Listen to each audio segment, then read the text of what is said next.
Nora, so we are very pleased this evening to be in the company of former Deputy for Operations of the Liberia National Police. Uh, of course, he once served as Chief of Staff of the Armed Forces of Liberia. Very uniquely trained and disciplined police officer. He's also the Chief Executive Officer of the Pilot Security Consultancy. His name is Colonel Abraham Kromah. We've come to speak to him on so many national issues. Of course, you will not miss it. Of course, you will not. You'll be disappointed if we do not ask the hard questions as it relates to security, going to the elections. Few days to the elections. We just launched the campaign on yesterday, and many others. So, Colonel Kromah, my name is Prince Mobile, and I report for the US-based Focus on Liberia and also from FNM Monrovia, Liberia. Welcome to this live interview. How are you doing? I'm doing fine. Thank you very much, and welcome to my office. Great. I can remember when I have not put the microphone before you since the government, and I really have an interview with you. How are you doing? I'm Almost doing 6 great. years now. I'm doing great. The thing is, we're doing fine. We're just putting a little bit of gravy and beer now. We're not in police force. If you do anything with a beer. That's good. So for our viewers across the world, the time in Liberia is 6:32 p.m. and I'm here in the offices of Colonel Abraham Kromah, like I said, for the onset. I just asking how you've been doing 6 years now. You've been other government doing. So what you been involved in? Talk a little bit about this pilot security agency or consultancy that you came about with. Where are you operating? What's your moral operantis? What do you do? Well, since we left government, we've been focused in the private sector. Once a police officer, always a police officer, is formed. But at this stage, we try to contribute from the private perspective. And so we organize and register the private security firm. We're into petroleum protection. We're into petroleum protection, petroleum security. We're into residential security, industrial security. We're also into VIP. Actually, we got a couple of clients coming in for the elections. We just sent our people out there. So we got several portfolios that we actually put up since we left. And so it's been a very busy schedule for us, but I'm enjoying it. I love service. I love service at all levels. And we put ourselves at the disposal of our clients at this point.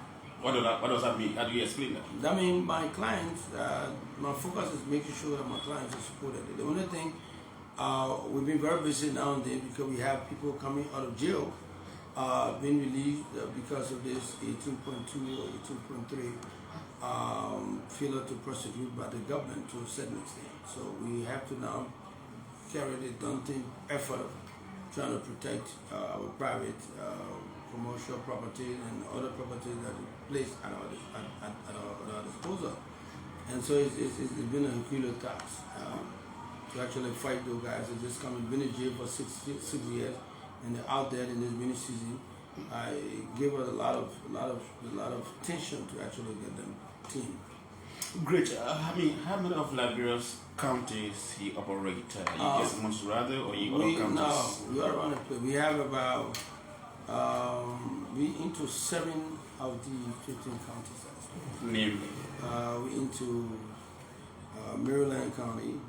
We're into Sano. We're into Bon, Nimba, Monserrate, Margibi, and Riverside to set the Grand Bassa to set this. Great. That's wonderful.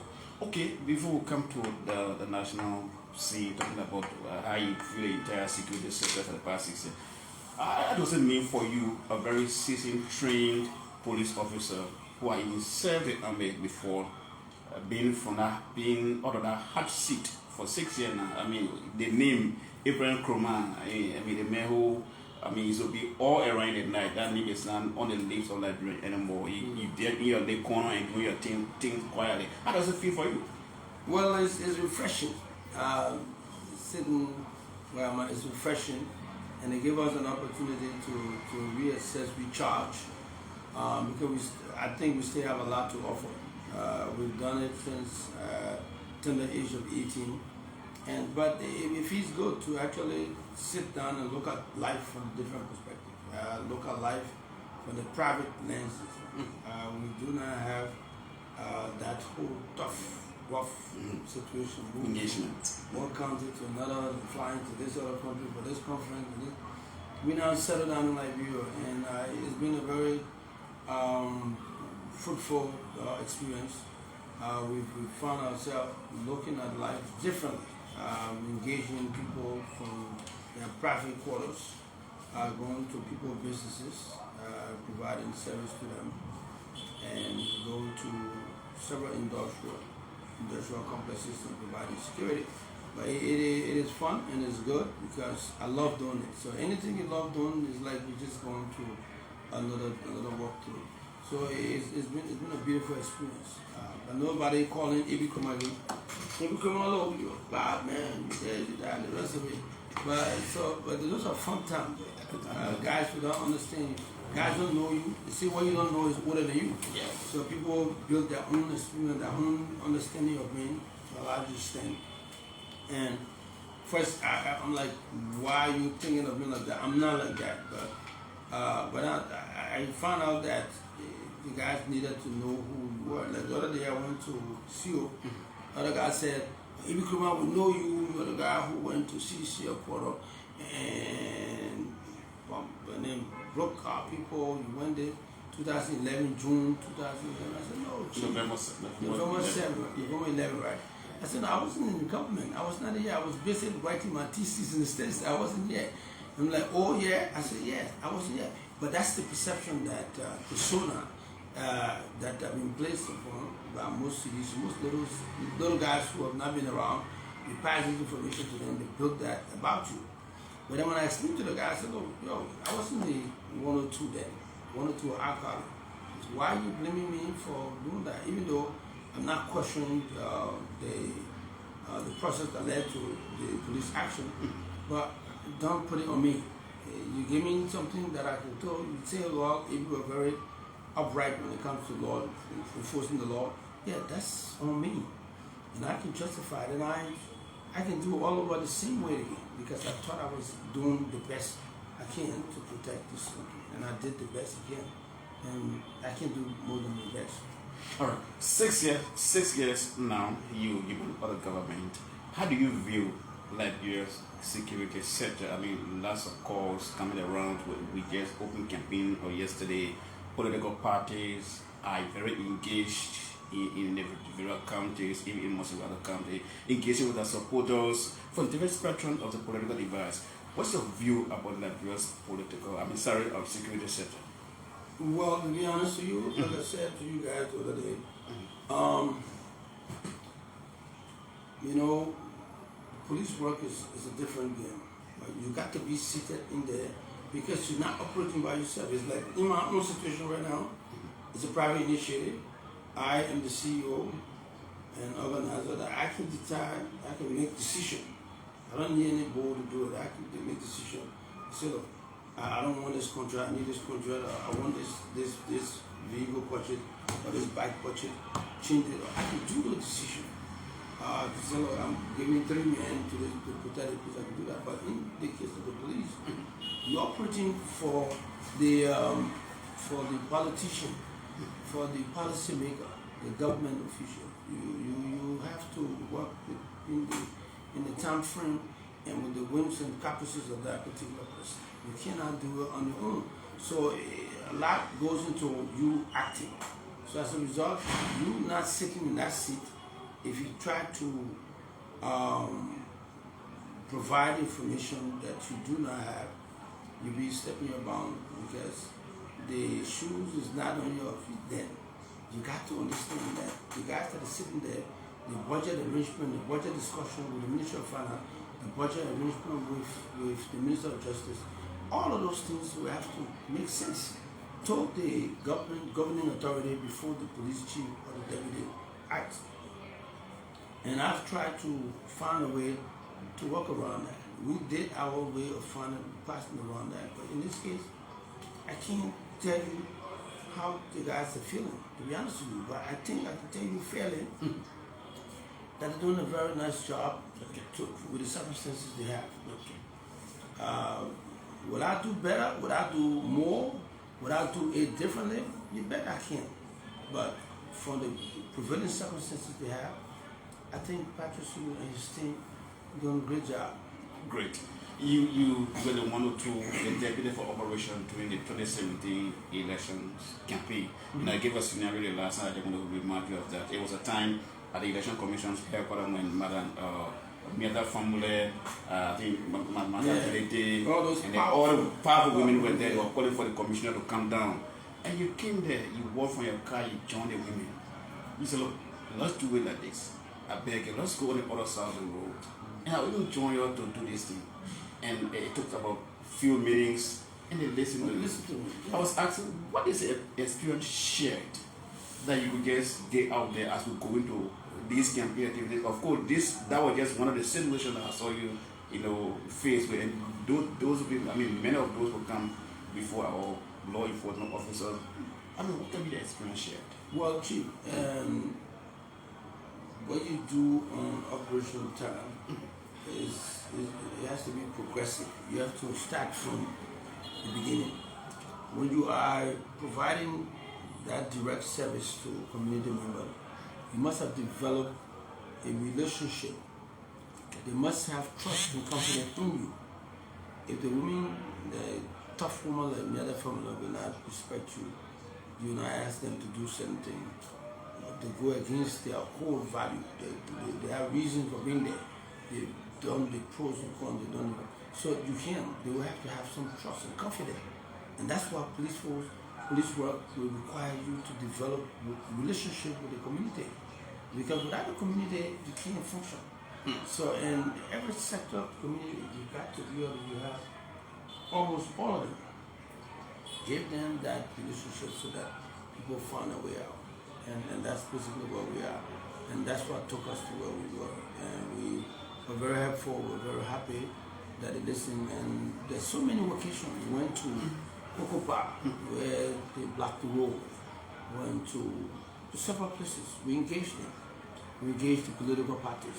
When they had their own problem with the structure of the system, we had to engage them. Enforcing the law, you have to, force will have to be the last resort to a large extent. Force is the last resort. Force will be the last resort. So I think the key word I'm getting here is relationship, and force will be the last resort. Yeah, you can't use force. The use of force construction is a step. And so you have to reach certain stages before you start to before you have to progress. And so, but if you're not seeing me act, you see my personality, the way I come out, the way I show, that's show off. That's officer person. I have to let you know that I exist. I'm the guy. I'm the guy when I'm there. I teach. Like when man Zanga said, Mr. Zanga, when the chief of staff, he said, you have to take charge. On secretary. When you are in charge, you take charge. And that's something I've tried to follow up with. You basically will have to take charge to a extent where people will have confidence. The guys who are, you have to protect the weak against the strong. Let the weak understand that you are providing service to protect them. And that trust will have to be placed in you.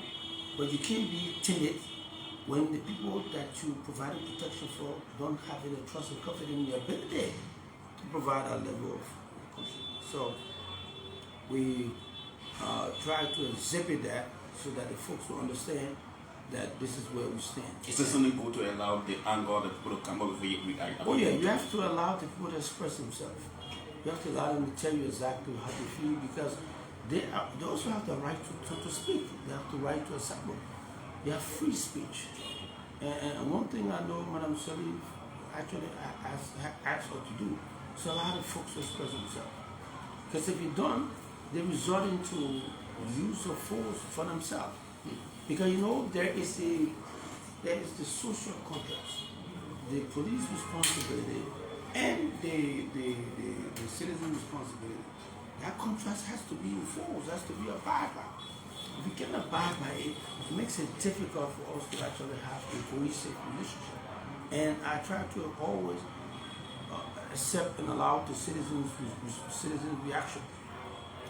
When I'm try to accept the citizens' reaction. Yeah, take their reaction, take what they have, and they will express themselves. And you also have the right to express what your own modus operandi, your own term of references. You have to understand that, but allow them to express themselves so that they understand that this is where this is where they have their fault. This is where you have your fault. Then you have some commonality of view. But when we had armed robbery at certain level, we engaged the community. We established a community relation team where we asked the chief of patrol to go and engage the community. And this was in the rainy season. It's very tough. Like we have it right now. Most of the guys have been released. We have a very crowded prison. The pre-trial detainees are huge. So the court system is overcrowded to a large extent. And pre-trial people are just, so most of the time, the people falling through the cracks. And they fail to enforce. When you don't prosecute the guy into term of court, I don't care who he is or what he's done, it becomes mandatory to release him so that you protect his human rights. And we face those so many times that we have to be prepared for the combat. And interestingly, right now the police is struggling for logistical support, and that burden goes to the citizens because now they're going to be victimized, and there has to be strategy coming out now. And this is where I have problem with the court system the last time. When you are releasing people because you want to abide by their constitutional right or obligation under the Constitution, yes. But also do it in consonance with the police so that they are also prepared. Because our responsibility is to protect the citizen. But if you took guys who have not been rehabilitated properly because they've had 2 terms of court, you put them out, they left a place in a society that would absorb them to the point where they start to be victimized. And you have recidivists in the midst of citizens' action. It makes it difficult for our people. So for us now, the private security officer, it makes it difficult because we have contractual agreement with our people. But you cannot, then you find yourself at the receiving end of lawsuit or victimization. A lot of stuff starts to happen. And we are at the disadvantage. All right, few other questions as we close up. I mean, is this something you did when you were serving as deputy for operation that you regretted? Taking you back to one of your questions, be your SEO. I mean, the name of Abraham Kromah was around when the police or the government tried to restrict the motorcyclist from the main street. And many times we were on the radio, people would call on the radio, they say, oh, Abraham Kromah went to Broad Street, he shot this person, the person forgot broken, he raped the other person with a car, the person forgot broken, and all those kinds of things. And now the name of Abraham Kromah is on the list of everybody. Oh, Abraham Kromah was the best police operation and all those kinds of things. Is this something that that question is in 2-4? Those kinds of statements that people may say the work you do, is this something that flattered you? That's one aspect of that question. Secondly, is it any point in time you see them regret what you ever did when you were serving? Well, nobody's infallible. You know what I mean? And we're all human. There will be times where the way I proceed to a particular issue might not maybe fit within that person, within the particular realm.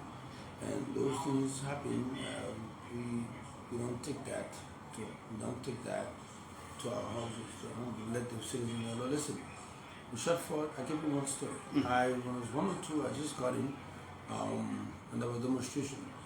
And I think it was headed by Mr. Akagwe and the late Mona. But they were coming in, they had asked the space to demonstrate, expressing themselves on some political issue. They were coming towards the Capitol building, right? And they started from Broad Street of Bidari High School. So we guided them. I asked the guys to guide them so that they can find the route to where they're going.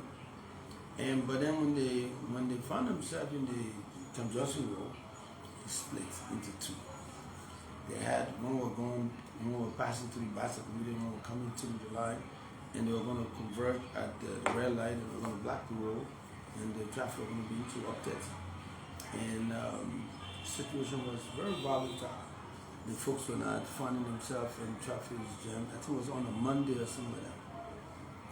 And we instructed that the place cannot be blocked. You cannot block the road. No way, something you can block the road. And they insisted that Mr. Gray at the time they called him then the general. So I said, look, listen, you can't block this road, bro. You're not going to do it. You either clear on the other side of the road, you have the right to demonstrate. This is your right under Article 17. Nobody's going to stop you for doing that. It is a constitutional right. It cannot be abrogated by my police action. But you also have to conform to the norms that other people's rights start where your rights start. Yes. So we all must coexist. And I tried to make the point to the comrade, and he said, nope, you will move. It's our right to be here, and a lot of situations happen. But that's way back. I know Mr. Gray is not, Honorable Gray is not going to repeat this. It's been a long time. So I'm just putting out to see where they. And by the way, I think Mr. Gray is a very decent guy. But that time we expressed ourselves. We told him, so you can't be here. We will be here. All right. I have the ultimate right to use force when I have probable cause. So I have the probable cause. I have the cause now. You creating a situation for the citizen. Other people now can't go to work because you have a desire, individual, selfish, parochial desire. Now other people's rights has been tempered upon because so you're not going to do that. So we asked that they disperse. They wouldn't disperse. It turned into a stone throw, and Mr. Gray was no longer there. So the guys who were there, the fellows started to do that. So I dispersed the crowd. We sent out a tear gas. The chief of the PSU at the time dispersed released the tear gas just to disperse the crowd. And I felt that was an overstretch. And because the surrounding guys, we didn't take into consideration that the school was next door. That's one thing I regret for a long time. Okay. There was a school next door, and the kids felt the aftermath of the tear gas because it blew into the school, the SDA school. Yeah. And it was one of the most embarrassing, most disturbing times of my career. Okay. I have to go console the young kids, and who was at the receiving end of my action. And I had to take time to go to the school, talk to the principal, the choir, everybody in the hall, and I have to apologize to them for something that, because superior respondent, under the doctrine of superior respondent, what my guys out there did and they didn't do is my responsibility. So I took there, I went to the folks and I expressed to them, I regretted it on behalf of the chief of police. And from that day, it became a teaching moment for me and my guys. We have to monitor, and we couldn't have done. The guy said to me, "Chief, there was nothing we could do." Yeah.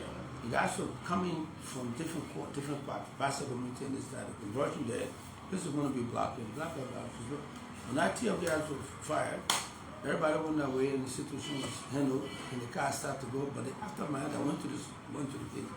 It became a disturbing moment for me, and I still regret it today. But on the overhaul, my action towards armed robbery, I proactively handled armed robbers because I know them, I know their modus operandi.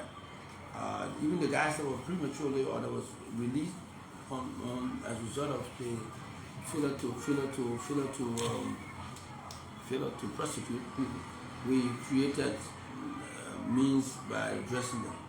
And then the disorderliness of the folks on the street, the motorcyclists. Apparently, motorcyclists, our action against the motorcyclists became the hallmark of most of the time we spent. But it was just minute part of our career dispensation. We basically the motorcyclist thing was connected to robbery, connected to disorderliness. Now, I can tell you this for free. 95% of the motorcyclists are decent young Liberians trying to find work for themselves. The 5% among them, those are criminal-minded people that we chase. That's the armed robbery. That's the armed robbers. Those are guys who are nuisance. So we had to develop a strategy to address the issue, and that's what we brought up the curfew, 10 o'clock curfew. That's what we brought the no-go zone. That's what we brought issues that actually restricted them. And then the kids, 17-year-old kids on the boulevard, then you have broken legs all around the place. People. So before then, if you went to the JFK emergency room, you will find kids being amputated. It's a young Liberian, because of our failure to enforce the law, to make sure to provide the environment for them to live freely while exercising their right to flex their social needs. So we got instruction to develop this whole safety net for them to use the feeder roads as compared to getting on the highway. We restricted the keke not to go on the highway, because you put a keke on the highway towards RI, the cars that are moving up and down, we blow them all the way, and then the Liberians are in there. So we restricted them.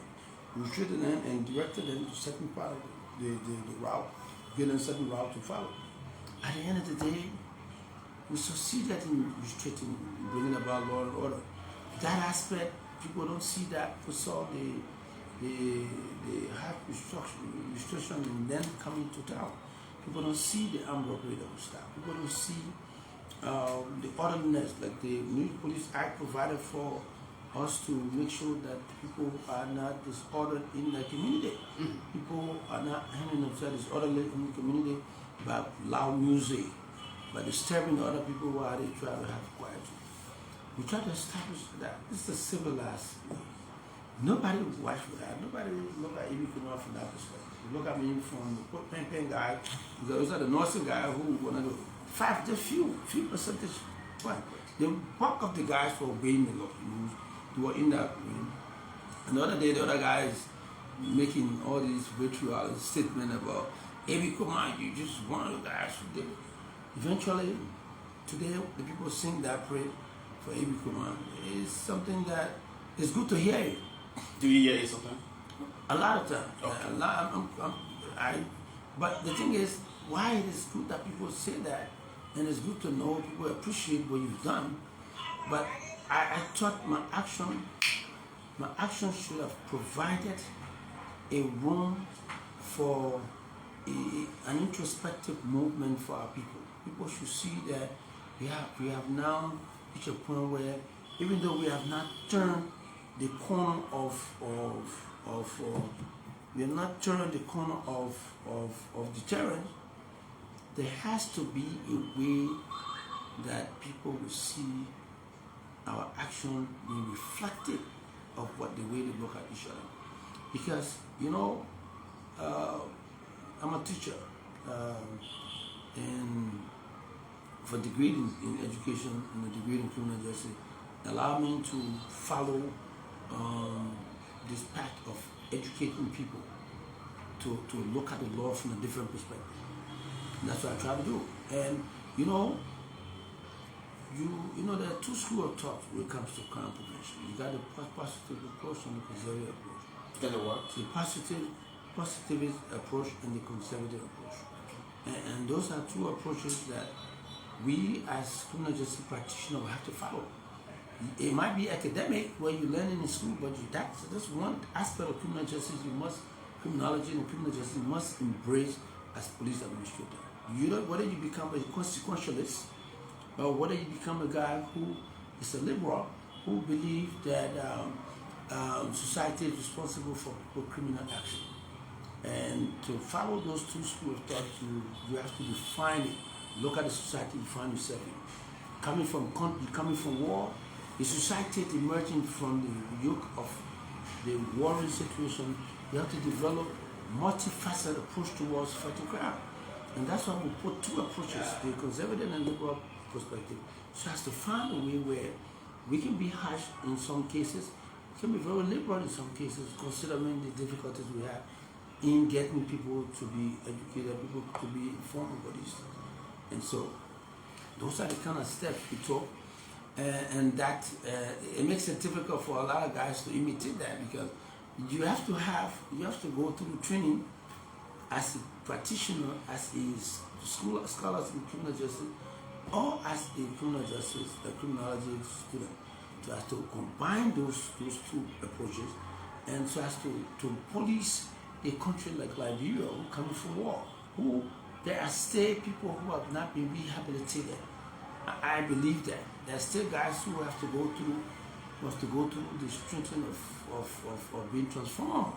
And to police a society like that, you must be able to change the minds by providing them an opportunity, because and that's one of the reasons why most guys will look at me, if you come on a wicked man, the man I pick the man, and at the end of the day I listen to it, but and then they start to define you.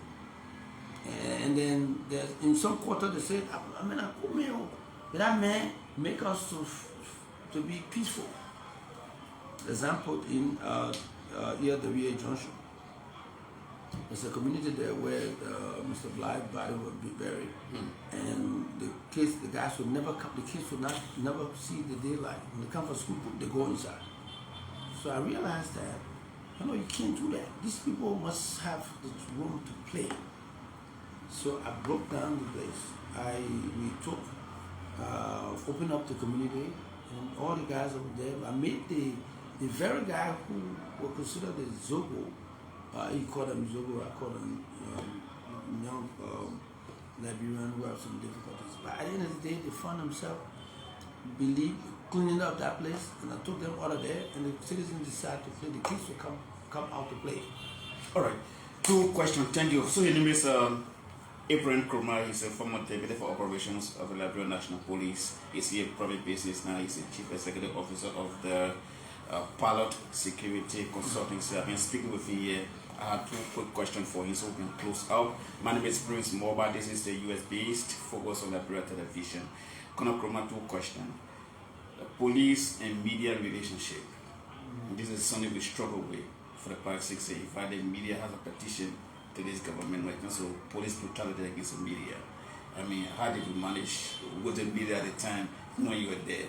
I mean, as deputy for operation, that's one. Crime rate, I mean, combating crimes across the country. To give you a case study of a scenario, the issue of the total base in real life. I was in real life at the time. I had a place in a total base I was selling there. And I saw the approach you took to make that place clear, to make that place a city. There are stores there. I'm not living with this to that. That's a success story. Today we have armed robbery. I mean, we have people even on this brush with a machete, with collect it on their side. They can just pull it out in the night and get at somebody and do it with their belongings. Colonel Kromah, what can you say to that? What is missing? So the first one was police and the media relationship. How did you manage? And we were all friends. We could visit you. But this time, so now we're afraid to go some places. And then, how did you manage to have those social story? Now, I mean, we crying around. As some of us can be in the street at night, people got machete, they got gun, all of those stuff on them. Those are the 2 last questions. Well, thank you very much, and it's a pleasing pleasure to be in the ear and the face of your listening public. All I can tell you, the police-media relation is not a rose situation where there were difficulties in our time. And I had some issue with a couple of the guys, but then we fixed it. It was a misperception. They found themselves at the receiving end of our own effort to let them know that this is where it is. You media man, you have right to post anything you want to post. And then because I have friends in there, I'm also a media person by heart, because I did a couple of media courses at university before switching to become to do my undergrad in management and sociology. But so I did a couple of courses in the media, and I love my friends. Most of my friends are media personalities. That's the the late Gusset. Those are guys who saw us grow in student politics from Tottenham High to the university. Your cardinal. Cardinal, yes, from the Cardinal And the Cardinal to Fine. So from that point to the Student Unification Party until the time we created our own political institution on the campus, the Student Democratic Alliance.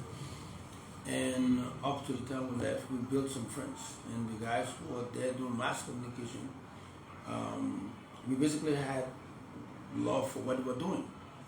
It's a very humble profession.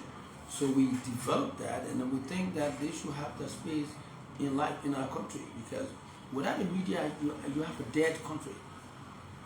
Honestly, I tell you that, because they tell you what is good, what is bad, what is good, bad, and ugly. That's the media. They will let you know that, and if you can make them to realize that and have a very peaceful relationship, then it becomes a problem. Like I said, I'm not saying I have my own time with a couple of guys, one or two guys. But we patch it and we move on, and so that's how it was. But the issue with the database, the issue with what we taught. We didn't solve it. We look at the database, we look at other aspects, we look at penal building in Central Street, West Point, New Town, Douala, Loking Town, Congo Town. We look at those aspects, we look at the stats. What was reported, we saw it on a daily basis. Every morning I have to read the stats. That's one thing the planning and research people myself are on it. I want to know exactly what is coming out of the planning and research every morning and see where we have to concentrate and see how we can meet up the community relations. Because I wanted the community to participate in the policing of themselves. You can't go tell us something and just take them. The president of the government security, national security manifesto will actually define it. It is your responsibility as the person who's been trained to do it, is to now articulate and find the methodology in reaching out to the folks out there. And that's what we try to do. We tailor program for the folks in West Point, for the folks up Mama Point, for the folks in Douala, the folks in West, in all places, so that they understand exactly this is where we are. And for some reason, they gravitated to whatever thing we pitched to them. And as a result, we started to see the reduction of crime on a regular basis. And the issue in total base was similar thing. We talked to the folks in real life. They said to me, look, we can't survive like this. Our folks are dying, our kids have been shot, our businesses, we can't do business. Everywhere you buy, you can't even go talk to somebody in this place. When you talk to them, they will tell you that they cannot love, they can't walk. So we need you to help us. Because he said that to us, I spoke to the director of police. He said, look, go ahead and provide safety net for the folks. And it took us 1 week planning. At the end of the day, we participated, we talked to some city, the landowner, the guys were there, said, what's up with them? My man said, I don't have any control of this with these people. If you went there, I got some picture, I will let you see it. Pregnant women, young kids, babies, having babies right there in that particular place. And we took the money out, we talked to the Minister of Youth and Sport, we talked to other NGO folks. What do you do? We want to get these folks out of here. I didn't want to explain to them so they now go pass the message to the folks. I said, what if I became hepatitis? If I took this thing here, what do you think gonna happen? What you guys are doing? Oh no, we have to find a way to relocate them. Can you locate them in 1 day, 2 days? So anytime you guys better, we can move the people, because they had them in some training, some program. And we told them the day we were trying to move to them, can you prepare a place where we need folks over here? This land is a private land, and gotten the consent of the owner to remove them. They didn't listen. They said, okay, go ahead. They didn't think that I was going to do it. You know, and I called the 105, Nelson from at the time. Let's move it. And it was moved upon. At the end of the day, the place was cleared. Before the middle of the night, 4 o'clock in the morning, we were there. Sunday morning. Sunday morning. I can still remember. Yes. And we cleared it out. By 7, 8 o'clock, we had a different society. And the folks started to, a lot of jubilant moves, the people now could speak on the telephone and the red light, they could do a lot of stuff. So, and that was what happened. Now today, the total base is a success story. They opened businesses there. We established a police depot. Yeah, it stayed there. It stayed there. And then the people started having market grounds and food Stores are there. Stores are there. I don't know whether you passed there something. I passed there one time. Okay. One time ironically, there's a guy that came from Togo. In search of business people who took money for him and didn't pay.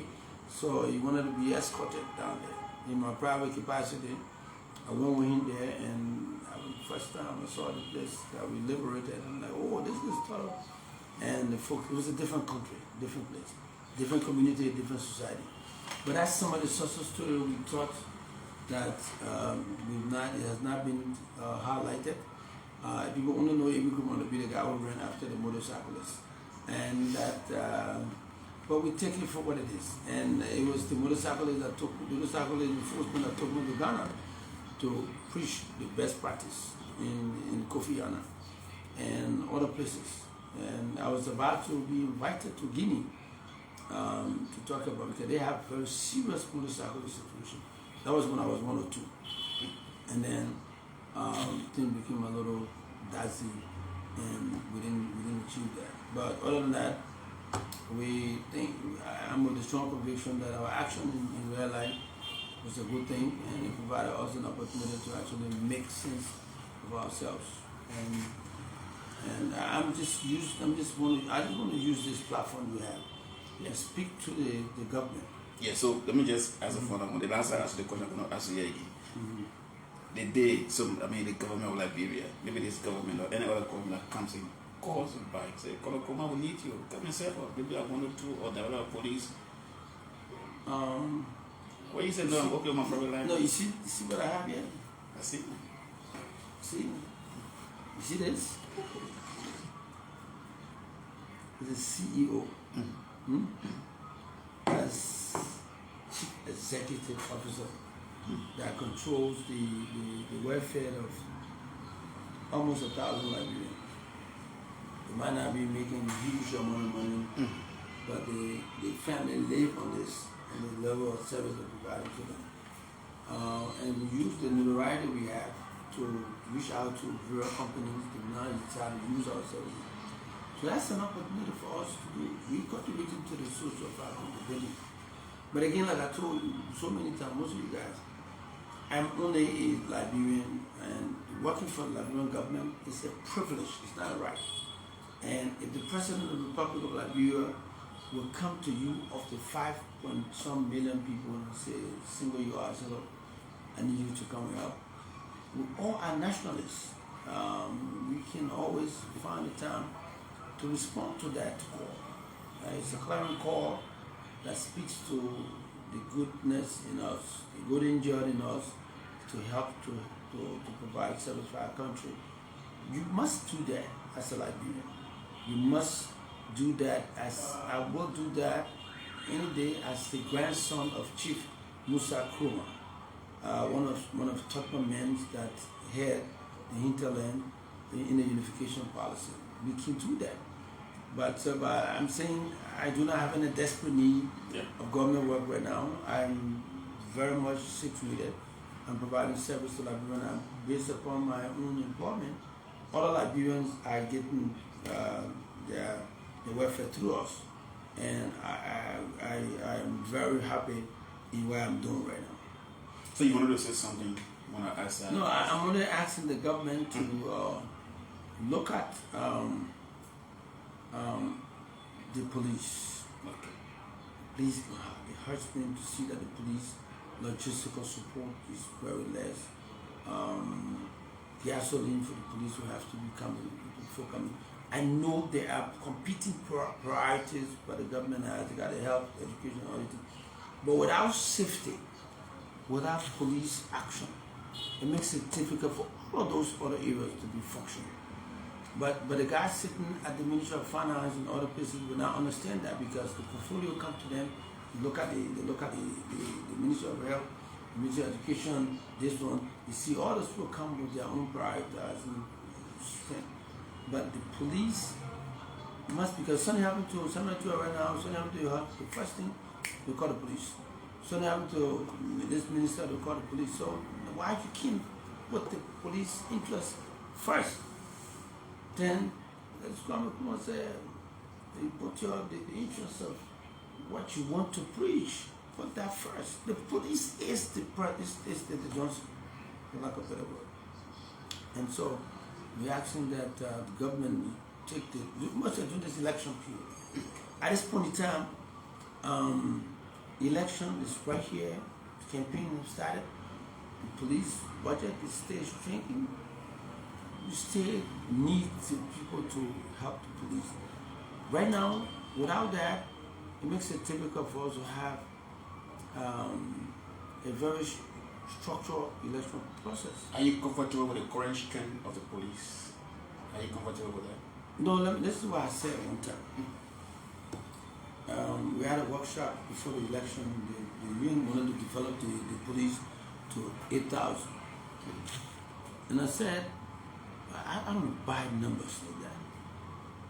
What I do, what I want, strengthen the one you have. Empower them. Strengthen the one you have. Give them the logistical support. Then you can worry about the numbers later. But the guys that are there, you strengthen them. They can have the vehicle and the gasoline for support movement. You can see that the officer presence, what we did, our presence in the area was huge because we have mobility. We didn't have to go with the 8,000, but we can occupy. The ratio to one police officer to a citizen is almost 1,000. That's huge, very, very huge.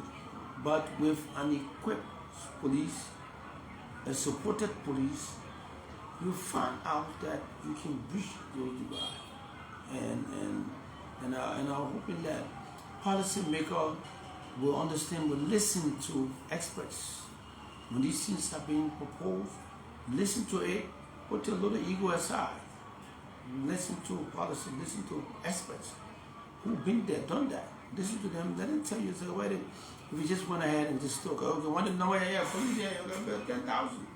You get 10,000 police officers and you can't even afford to get in 2 sets of uniform. You can't afford to have gasoline for that vehicle. What are you having? And I'm sure the government is becoming to listen to that, and I've seen a little bit of tweak in that whole process, and I hope that they can continue to do it so that we can have a very functional police, and then we have a very free and fair election. I wish all Liberians success in our endeavors to participate in this national call. This is one fundamental right that we have, to vote and change or continue our current arrangement. And I am under the strong conviction that Liberians will go all out to actually contribute and have this election non-violent, violent-free. And I'm only regret, it's only frustrating that I've not seen all the non-violent jingle around, so that people see that they will have to adopt a non-violent posture towards this particular election. Thank you so much for speaking with me. We spoke for almost an hour now. My name is Prince Moba, and I've been here with Colonel Abraham Kromah. He's the former deputy for operations of the Liberia National Police. He worked, he served 2 times under the service government. He's here. He is private life now. He manages his own company, security agency called the Pilot Security Consultancy. My name is Prince. This is the US-based Focus on Liberia. I've been here with you. Do join us another time for another live broadcast. Thanks for following us. Bye-bye and out.